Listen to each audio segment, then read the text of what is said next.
Hey everyone, good morning. Today is November 19th, 2018, and I just want to put out like a little service message on what's been going on in our lives and speak more mainly about how it's affected our children. As you all know, I have a pretty irritating, I guess the word is, illness that has really taken over my body. I have what they call Melas syndrome, which is a mitochondrial disease that affects the muscles themselves due to lactic acid buildup. You have stroke-like episodes, which I've had many TIAs. I've had seizures, muscle weakness, compartment syndromes. And with all this, one of the early signs of of Melas, when it's starting to really take over your body, is dementia. I just found out recently, last Friday actually, the date, that I am showing signs of the early dementia, and I got to go to a psychiatric evaluation of my condition, so they can probe all four parts of the brain, so they can see which part of the brain needs the most work. Which, in Teresa's opinion, probably all of it. But all kidding aside, they just want to, control the medication they put me on because they don't want to give me the wrong medication for the wrong part of the brain that's being affected the most between the four.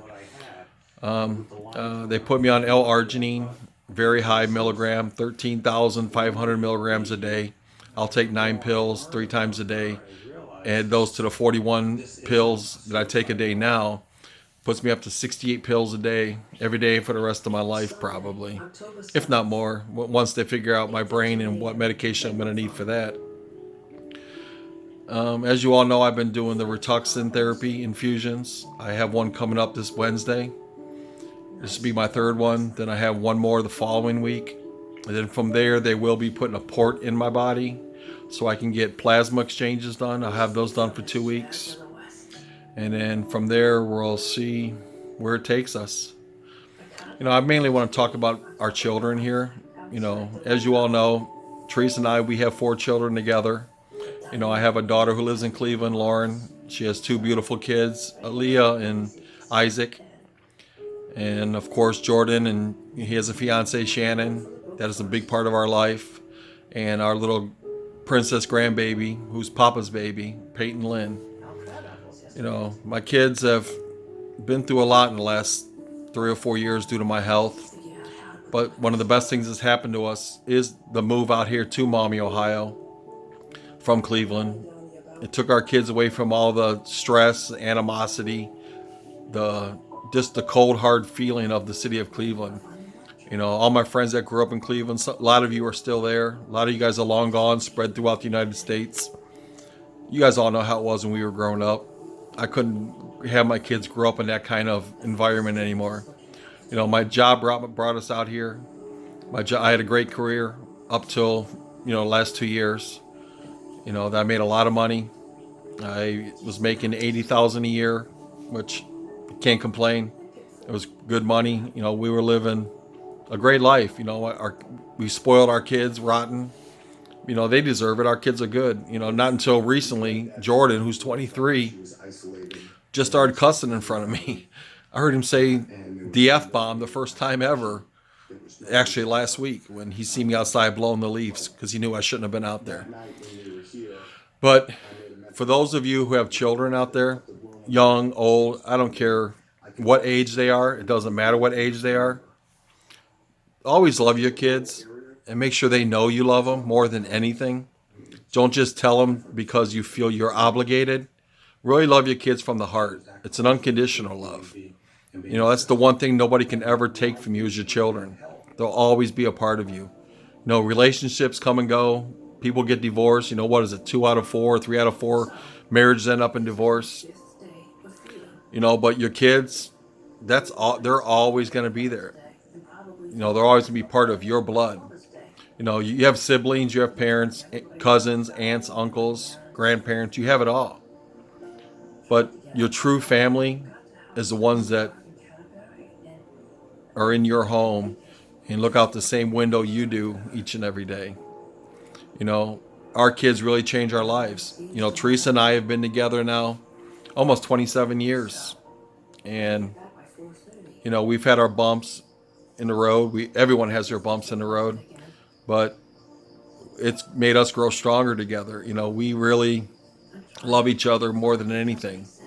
And I can never imagine life without her. You know, she's my rock, especially now during my health crisis. She's what's keeping me sane. If it wasn't for her, I don't know where I would be.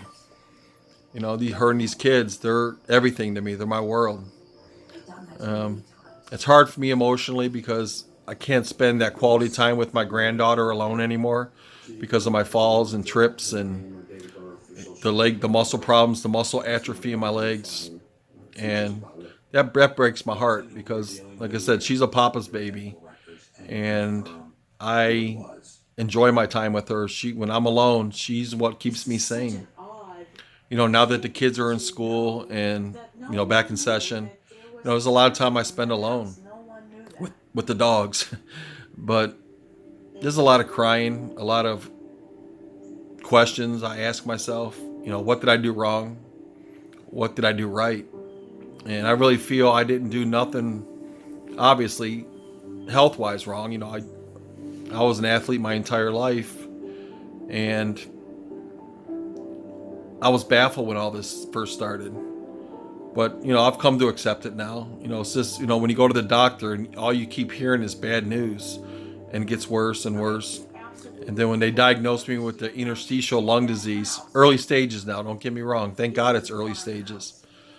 You know, you mix that in with the Melas syndrome, you know, it's a death sentence that is hard to swallow at times. You know, when you have over 15 specialists who look at your case, you know, you have your vascular, your oncology, hematology, geneticists, orthopedics, cardiovascular. I mean, it goes on and on of all the different people that you see because with a mitochondrial disease, you never know which system it's going to go after. You know, some people go their whole life and don't even show any symptoms. Might be a little fatigue here and there, or might be a little, you know, deficiency, but it affects each and every one of us differently. You know, some to the extreme, some to the minor. Thank God. I mean, I pray every day for all those suffering from any kind of disease in the world. You know, I know it's not cancer, diabetes, heart attack, heart disease, but when it comes to mito disease, there's no long-term studies on any of this. You know, it's only been in the United States since like 1982. You know, it was this, you know, mitochondrial issues were discovered in 1962 in Germany. And look, it took 20 years just to get to us. And here we are now, you know, what is it, almost 30 years later? And it's not gone as far as we all wish it would. I mean, there's a lot of advocates out there. You know, there's not many doctors out there, but there are two great doctors. You know, you got Dr. Bruce Cohn, then you got Dr. Bowles, you know, who really look after the kids, especially, which my heart goes out to all these little kids that are suffering. You know, a lot of these kids, you know, their immune systems and bodies aren't strong enough from birth to handle a disease like mitochondrial. And more kids under the age of 9 are dying from mitochondrial diseases than all childhood cancers combined. You know, let that sink in. You know, nobody wants to see anyone die. If it's your parents, your brother, your sister, your cousin, your children more than anything. But, you know, we're all born and we all have to go sometime. But when the suffering's there and the ones around you who really truly love you see what you're going through physically, it's just as hard on them, if not harder. You know, there's times I look at Teresa and these kids, and I see how it's just destroying them. You know, my kids put on a great game face. You know, because we want our kids to live life. You know, it's bad enough my disease is taking the quality of life from them. You know, because my kids, you know, don't go to amusement parks. We don't do hikes no more. We don't go bike riding. We don't walk around the track. I can't lift weights. I can't play sports. You know, it's my life has been gone for a long time. You know, when you got to walk through the grocery store and you have to hold the cart with braces from your thigh to your tip of your toe on both legs, and you just fatigue 25 steps into the store, excuse me, your mind starts going, because now it's all negative thoughts, and you think to yourself, where am I going to be in another 6 months? Am I going to get worse? Of course we're going to get worse. There's times I feel that I just want to give up, crawl under my covers in my bed and stay there. The best way to explain it is, like my doctor said, my oncologist. One of the days I seen him was actually on June 19th, and he said, Bob, the bad thing about this is, on today's June 19th, your body's already exhausted for July 19th. We don't get tired, people with mitochondrial, we don't take a nap and we feel better. We don't take a few vitamins and we feel great. We can't jog around the block. We're like, think of the human body as in the energy cycle in the body, to where everyone has that locomotive in their body, and we're filling it with coal, and it's running down the track, and it goes faster and faster the more you put into your body. Well, just imagine filling that locomotive up with coal and then slam it into a brick wall. It can never be fixed. It can never run the tracks again. And with my illness, what's happening is the blood flow's not getting enough oxygen through it all to get to my brain, my lungs, from the heart. And it's causing a lot of medical issues. Like I said, I've had seizures. I've had a pulmonary embolism in my lung. And those are things where you see the commercials on TV and it shows they're survivors. Yeah, we are survivors. But when they show actors and actresses doing these commercials, what effect does it really have on those of us who are truly suffering? Put a real person on there.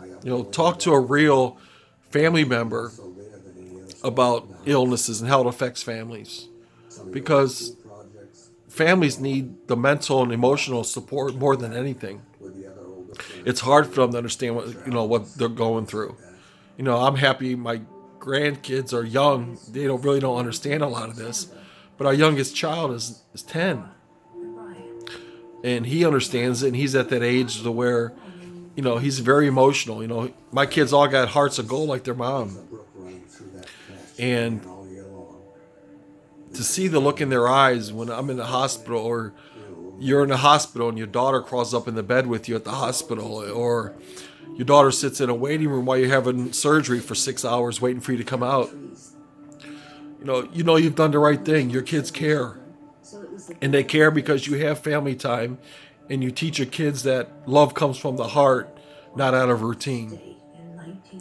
So just remember that, for you that are out there who have those kids, make sure you hug them and kiss them every day. No matter what age they are, there's nothing wrong with telling a kid how much you really, truly love them and how proud you are of each and every one of them. Don't play favorites. Love them all unconditionally. Each one of your kids are everything. They're all part of your heart that you need every day. And you have to guide them. Take the technology away from them. Teach your kids not to hate, not to have animosity, bitterness towards anybody. If they're black, white, Asian, Middle Eastern, it doesn't matter. We all bleed red, and we all put our pant legs on one at a time. So teach your kids to respect all and earn respect back. So I'm going to end this now because I'm having a problem with my throat and my breathing, so it's pretty obvious. But I will post another video shortly. To all my friends and family out there, I love you all. Thanks for the support. And I ask, more than anything, if you can just even send a card to my family, tell them things will be okay. That means a lot. That means, especially to Teresa, we're not looking for anything except support. We're struggling every single way possible, mentally, emotionally, physically, obviously, financially. But it's not about the materialistic things. That's not what it's about. People say we have each other. Of course we have each other. Like I said, we are a very tight family. We've basically adopted a lot of our kids' friends. They all call us mom and dad. Some of them tell us they love us when they leave our house too, because we've really taken them in. And it means a lot to our kids to have friends like that. And like I said, I can probably name 5 to 10 friends right off the top of my head that would run in a burning building for me. And I would do the same for them. I love you guys. You guys all know who you are. I don't have to tell you. Some of you are in the Carolinas, Washington, the northeast side of Ohio, Florida. You guys are spread all over the place. But I love each and every one of you guys. And I'll talk to you all real soon.